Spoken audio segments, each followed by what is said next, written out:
Hi there, Dr. Carlos Todd here, and we're back with another video talking about how to fight less, love more.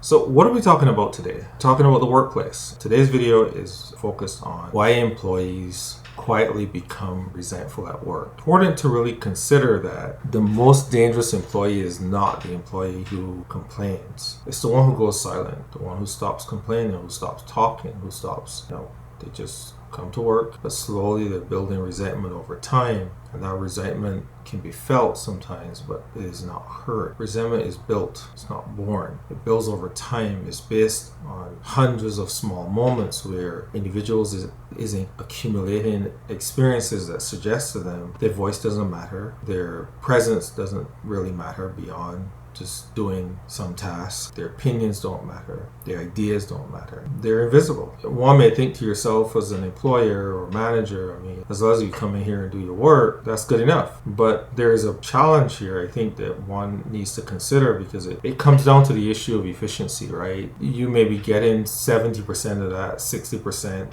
50% of that employee when you really could get more out of them. And getting more out of them is largely, I think, based on being able to understand this phenomenon of resentment and how it works. So what is resentment, right? Resentment in many ways represents a feeling that things aren't fair, right? A feeling that, not only do I not matter, but this system doesn't really even consider me. It doesn't really give me any sense of value or worth. And yes, it's a workplace, but you can create a system that has some degree of fairness that allows a company to reach their bottom line, right? I grew up in the Caribbean, and there's something that is called a go slow, right? Where the person, as a form of protest, people drag their feet. They come in at 9 or 8, but they're working slowly. They're just really not giving of themselves because they feel unfair in some ways. They feel unfair in some ways because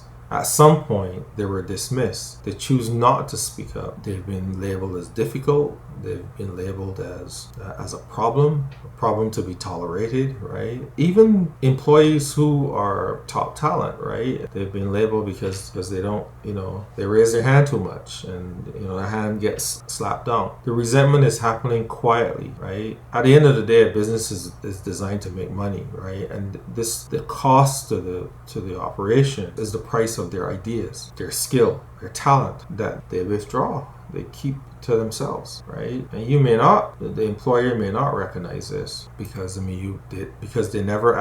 employee just never asks the critical questions that need to be asked to move the company forward. Or there's no system set up where that person's ideas could be hashed out and maybe creates a process that is really good for the company. So what are leaders supposed to do, right? The idea is not another survey, right? Because people are just going to withhold their opinions from the survey. I've seen this where people are cynical about the surveys. They wonder if it's coming to their email, if it's being tracked. It says no name, but maybe you're tracking my email so you know who these surveys are coming from, right? These people are cynical. So the real process is creating psychological safety. Yes, again, I say it a few times in this video. Your job as a business is to generate profit, but you can't create psychological safety in that space. So you want to create a space where people's thoughts can be heard,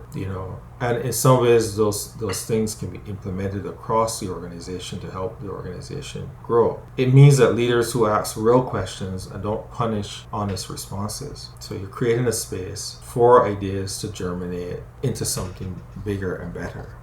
So that's the goal, I think, ultimately in this process. So you have two problems that have to be attacked. Is a resentful employee, right, who is effectively likely going slow, right? They're not giving their all in the relationship, in the workplace.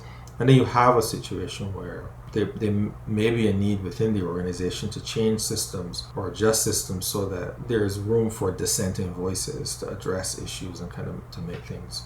So that is the challenge, I think, that is important to navigate, is really trying to trying to create space for these employees. I've developed a course for employees to address issues around anger and conflict. Click the link below for that course on masteringanger.com. Thanks for watching, and I will see you in the next video. Take care. Bye-bye.